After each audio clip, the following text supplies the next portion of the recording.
আজকে একটি 40 ওয়াটের ব্যাটারি চার্জিং সার্কিট নিয়ে কথা বলবো, যেটা দিয়ে 1S, 2S, 3S অথবা 4S ব্যাটারি প্যাক চার্জ করা যাবে।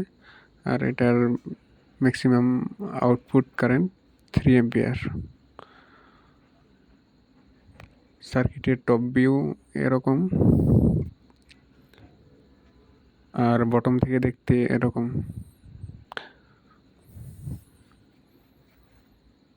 আর এই পার্টটা খুবই গুরুত্বপূর্ণ।